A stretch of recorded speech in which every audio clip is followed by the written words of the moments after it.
Brian Tracy, who's kind of a celebrity, if you will, in the self-help and in sales and marketing world, says the biggest opportunity for sales reps is not to approach thinking I'm going to sell you something or I'm going to push something on you. And for sure, it's not to trick you into buying something that you don't need, or as Todd Capone says, not being transparent and telling you the truth about my products and services. But if we approach a customer of, hey, I've got something that might help you get where you want to get in business results as well as personal results in your organization, we have the foundation for a trust-based, value-added relationship. So everything that we do in value selling is how do we engage with that mindset? I'm not here to sell you anything. I'm here to understand what you're trying to accomplish.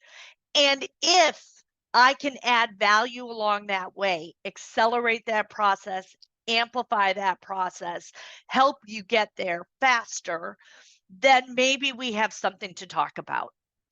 And it's a mindset that I think that makes a big difference. This is the foundation of consultative sales. Consultants don't show up and throw up and don't show up and say, let me give you a demo of my model. They show up and listen. They add insights. They ask questions that are thought-provoking.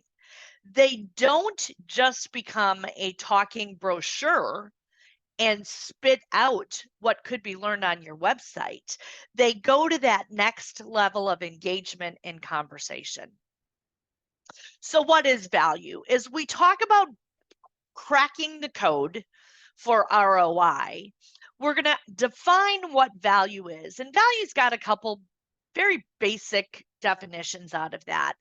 In the context of selling, value is this worth it? And the key to understanding is it worth it with your prospect and facilitating a conversation about that is to understand the outcomes they expect to get. People don't buy your products or services. They invest in the outcomes that they want to achieve through your products and services. So value can mean something. This is a good deal because I am getting something that I perceive as valued at, pick a number, $500,000, and I'm getting it for somewhat less than $500,000. That to me could be a valuable transaction. So that's something that sales reps can think about. The other thing can be is, hey, I'm going to save $1 million. And so what am I willing to pay to save that $1 million? Would I be willing to invest $100,000 to save $1 million? $200,000 to save $1 million? The interesting thing about value, and we're gonna, as we dive into this, is two people can come to the same exact conclusion for very different reasons. Value's personal and it's customer specific. Now, that doesn't mean it's subjective because we can get to hard value calculations, but it means what you value, and you're spending your time with us today. You're spending your time, which is just as valuable for many of us as our money. What you value, you've determined that the outcomes you think you're going to get and the value I'm going to bring to your thought process and sales execution is worth the time you're spending in today's call. So our goal is to understand what the prospect values. Because at the end of any sales cycle, whether the customer says it overtly or not, at some point they say it is worth spending my money with you. So value has to be differentiated, it has to be believable, and it has to be realistic for me to use that as motivation. So let's dive into it. One of the things that we think about is what is the value of your product or services? And value by definition in business to business sales accrues to business metrics. Most companies that I work with are trying to accomplish a couple of things. They're trying to make more money, grow revenue. There could be a lot of strategies that they're doing to make more money. They could be trying to keep more money. So I'm trying to squeeze out the waste of my business, get higher quality interactions, reduce redundancy, improve efficiency in order to improve the bottom line. For some companies, they could be worried about cash flow. I'm trying to figure out how to get money in the door faster or delay payments longer, but cash flow, especially for certain organizations, startups, for example, that could be an issue. Another key metric for value that we often hear about is compliance. I just had to pay somebody to do my taxes. It's not necessarily helping me make money or keep money, but it is something that I have to do as a part of business.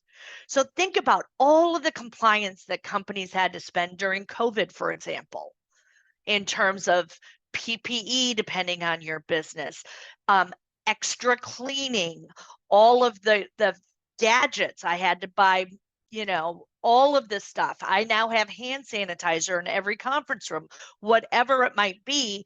All of that was driven by compliance. HIPAA in the US, Sarbanes-Oxley in the US were all regulations put on businesses that required them to be compliant or go out of business or incarcerate their leadership. And so that was a huge motivating factor for people to move forward. So when we can connect to those business outcomes, we can focus on value. One of the key reasons clients come to Value Selling Associates is they have got a product savvy, technically astute, industry knowledgeable sales organization that is struggling to translate the technical capabilities they sell to the business outcomes a customer might get. And that is where value selling helps them build the skill set to have that conversation. Before I have a technical conversation, and it doesn't even matter what you're selling. What I sell is not technical, if you will.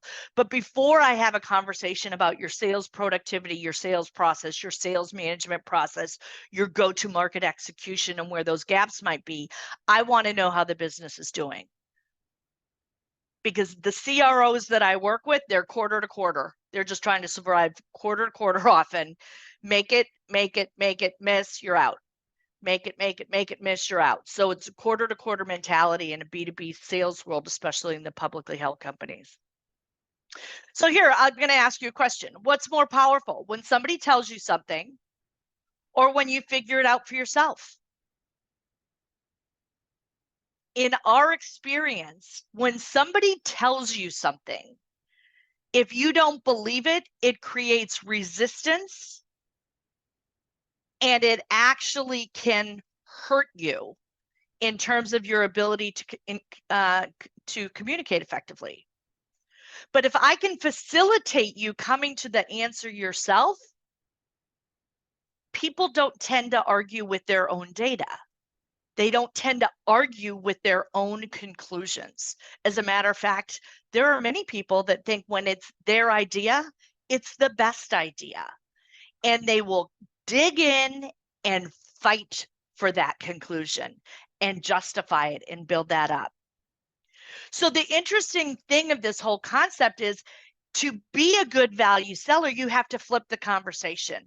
We can't just show up, throw up, and tell them how great our product is and the outcomes that we want to impact or we expect to impact. We have to ask them, what are the KPIs you're driving to? Where are the gaps? What is missing a revenue number? If you miss your revenue by 1% in real dollars, what is that worth to you? What is that cost, if you will? What are the implications of that? So the whole concept of building the skills to engage in different types of conversations than many product-led sales reps have had to deal with in the past. And that's where we fit. So what does that value conversation look like? How do we get beyond ROI? Because ROI is only one way to calculate value. It's a common way, but it's only one way. So let's talk about how we get there. So let me just kind of let you know what I think about a couple of things. I think that the biggest difference between your value proposition and value selling is your value proposition is your broad promise to the marketplace, and value selling is taking it to a specific entity and understanding how you're going to measure it, what your framework is to evaluate outcomes, and what's that going to look like for you. The nuance of value selling is if I do that work during the sales cycle, I can use that to create urgency and motivate you to take action. So it's knowing your value proposition is not the same as value selling.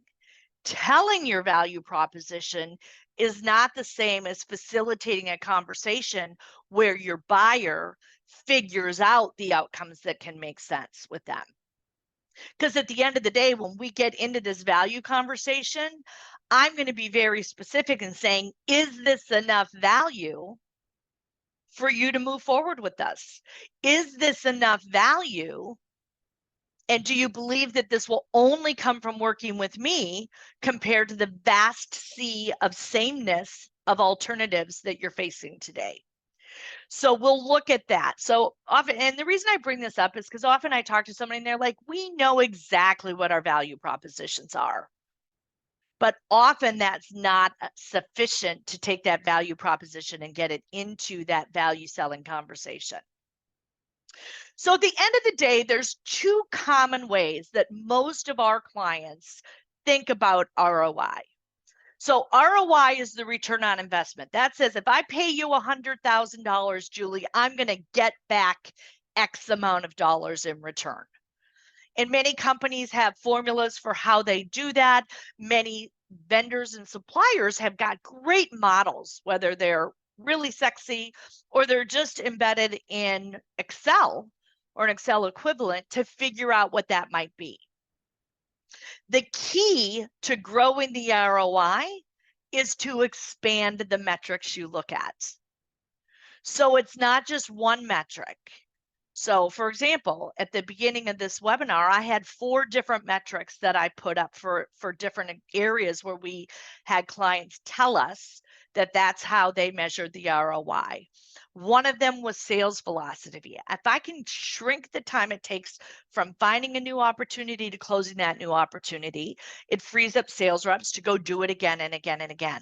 That's a huge productivity metric. Another one was average sales price. If I can take every opportunity I'm working on and grow it by 10, 15, 20%, that same amount of effort, in many cases, very similar cost structure, and that money drops right to my bottom line. So those are 2 examples. So if I'm working with a prospect and I can facilitate a conversation to get them thinking about not just one of those metrics, but 2 of those metrics, I can build a stronger ROI case. So the key to ROI is often expanding those metrics and not just looking at 1 or 2, but thinking about all of the metrics that we could impact, from human capital to technology to waste to time, etc. All of that could come into that.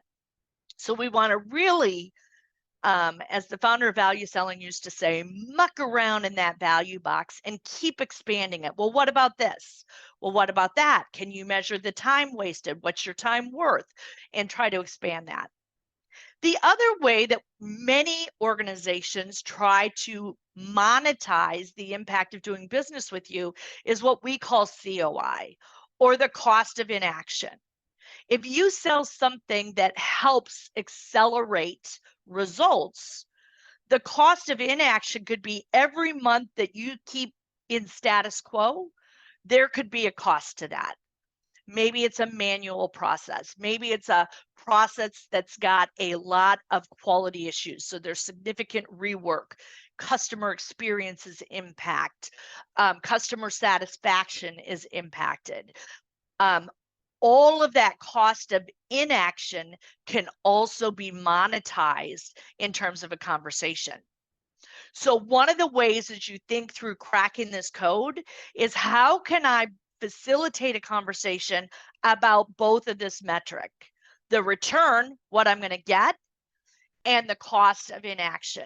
Again, the more metrics I can build into this conversation, the higher the likelihood that I can build a bigger and believable number related to value that will motivate you to take action and change.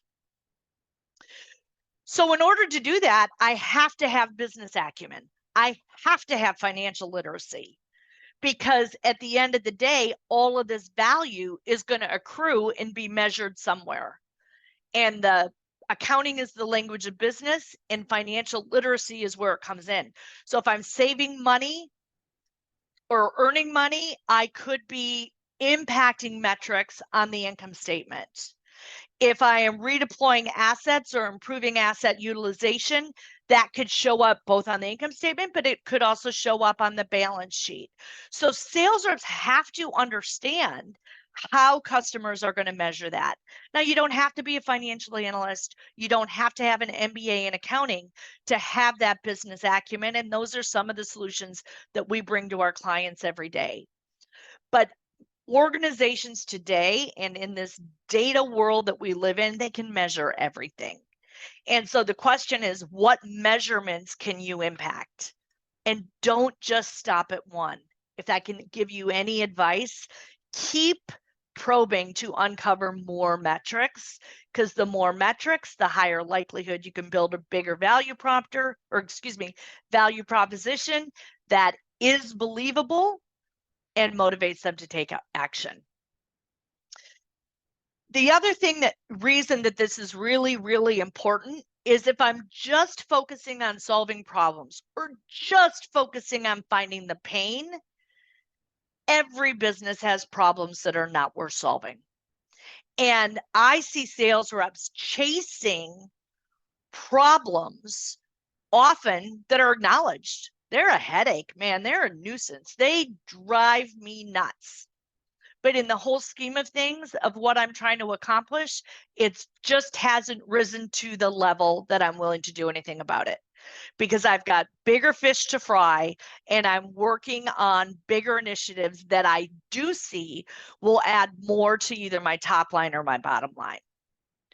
So the connection between those problems and what we call business issues, which is what makes that business objective difficult or at risk, are critical. Because there's one thing I know for sure, is all priorities stem from the business issue. In my business, once I identify my business objectives and what needs to change in my organization to do that, I try to have tunnel vision and focus on that. Everything outside of that lane that's going to help me achieve those business issues and achieve ultimately the business objectives is noise. I have to stay laser focused on getting that. So executive interest, funding, timing, resources all tend to fund to those business issues. But there's a whole other side of value that we think is often underestimated in how people make decisions. And the reality is, all people make decisions, and all decisions are made subconsciously. There's a whole body of neuromarketing that's coming out in neuroscience. And the cool thing is, right now, they can put people in an MRI and ask them to make a decision and see what is actually happening up in this gray matter in our noggins on top of our shoulders.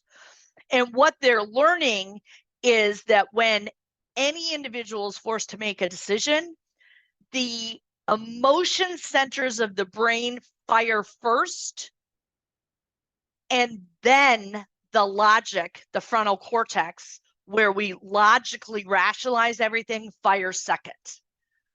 And most people are completely unaware of what's going on in their subconscious in terms of where some of those decisions are being made.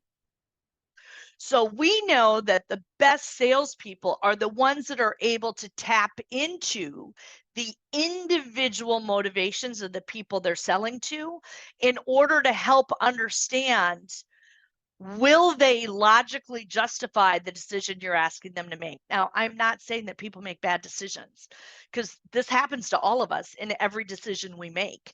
So, but I am saying that if salespeople are successful at understanding that, they'll be better successful at advancing the opportunity, because there are things with ROI that just will never get bought. ROI is insufficient.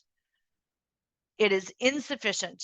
It's important, don't get me wrong. Someone's got to justify the decision, but it is insufficient all the time. I can't tell you how many emails I get in cold outreach that says, Julie, I can add to your bottom line.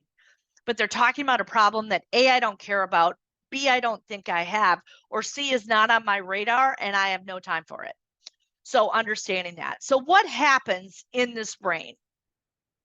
We first have emotion, and there's so much emotion going on in our brain. But what happens is, physically, when we get excited about something, dopamine and serotonin and all that stuff is released. And it's a hormone, it's a physical reaction, and it's how the brain works. From there, we get to cognition. I understand something. And that's where sometimes cortisol can kick in, or adrenaline. Either I'm really excited about something or I'm afraid of failure. But then cognition comes. And both of those contribute to motivation. And motivation then leads to urgency. So the good value sellers are able to tap not only into the cognition, that logical reason to buy, but also the emotion that creates the environment where they're willing to make a decision in the first place. And when we line all those up, we're going to be more successful than when we don't. Now, it doesn't mean I'm asking inappropriate personal questions, but what it does mean is I'm establishing trust with the people I'm selling to and uncovering what is important to them. We call that personal value. And personal value, it's there whether you know it or not. So if it's important, isn't it better that you understand it as a seller and use it to help motivate that buyer to take action? We have found that in many cases, I can tell you a number of stories of where somebody had high personal value and there really was no business value and they bought anyway. But I can't really think of many places where there's been high ROI and no personal value where we won the deal. So that personal value is incredibly important, and it's different for everybody. I've sold to people that have egos as big as Mount Rushmore, and God bless them, they're awesome. But they will tell you that it's, this is a pure business decision, but I'm the pioneer. I'm the only one that can make this decision. And it's all about the personal value of being their ego, of being a pioneer, of getting to the next level. I've also talked to people that are in panic mode. If I don't fix this by the end of the year, I'm likely to lose my job. So their personal value is risk aversion, is fear-based. It doesn't matter what it is. What matters is I understand that and tap into that and use that to create motivation and urgency. It's there whether you know it or not, to the extent that you have trust and can get it on the table. It's amazing. I'll tell you one quick story as we get close to wrapping up today's webinar. Often when we work with a new client, we'll interview a handful of their customers who have just purchased, and maybe even somebody who chose not to do business with them. And we walk through what their journey was and why they made the decisions they did. Almost 90% of the time, when I ask a customer why they selected a certain product, service, vendor, supplier, whatever they were buying, almost always they talk about the personal value, the confidence they had, the fact that they believed this was the best option for them and it was going to provide the best experience for their users, the ease of use, the fact that they were going to be perceived as the hero who made everybody's life better. It's all different words, but I've had people tell me, well, I made that. It was the first decision and that I had to make. It was high exposure, and I knew because of experience that this was the right decision. It's fascinating. Then they tell you, oh, and by the way, of course it was valuable. And of course we saw the results, and we know we're going to work towards these KPIs, these specific outcomes, and we were confident that we'd be able to quantify that, et cetera, et cetera, et cetera. So it's interesting that people are people first. We're hardwired to make decisions that are in our best interest. And we will, and that's really an important thing to do. All right. So as I said, ROI alone won't get us there. What do we need? We need stories. Stories resonate at that subconscious emotional point where we understand. We need human connection. We need trust, and we need credibility. Without those, whatever ROI or COI that we do calculate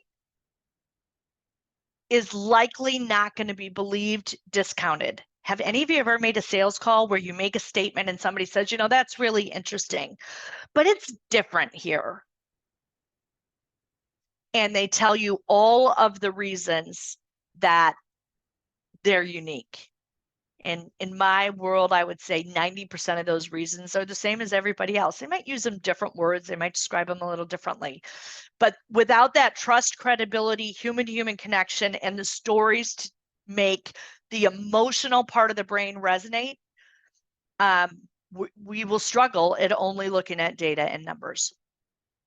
So in conclusion, as we wrap this webinar up today, understanding that people make emotional buying decisions for logical reasons does not mean that people make bad decisions. It does not mean that people don't make decisions that are in the best interest of the companies they work for. They do. Of course they do. But they're people first. And we don't take off that people hat and stop behaving like human beings just because we walk into a building. And ROI alone will not win. Now, you might not know what personal value is, and you might win. And that's great. But if we want to be deliberate at mitigating the risk that we're wasting our time on dead-end sales calls, we want to be deliberate at understanding what that personal value might be. Because if I understand it and you trust me with that, I am likely in a position to go ahead and create motivation and keep that opportunity moving forward. So, business outcomes are how business value is measured. Finite categories that those business outcomes come into, infinite number of metrics that could be based on what your products sell or not. And sometimes you might not have even considered all the metrics you could impact. So part of your job is to expand those business outcomes. ROI, by definition, return on investment, says I'm going to get something more than I give. Will I pay $1 to get something that I think is valued at $5? Probably. That's a pretty good deal. But if I only think what I have is $1 and you're asking for $5, I don't need it. I'm not willing to make that investment. COI is another impact of that, another way to measure it.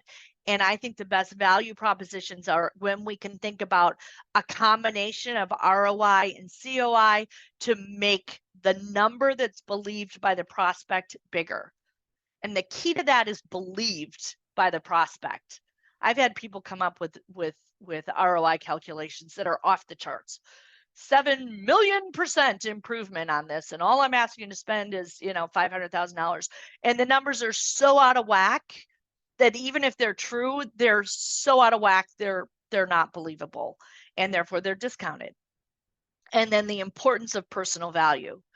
People make decisions subconsciously first, and then the cognitive part of their brain fires, and they'll tell you why they can justify it. The better we're at firing up that subconscious, understanding what motivates them, understanding the emotions driving them right now, the better we're going to be able to influence the cognitive decision that they make to justify or not to justify.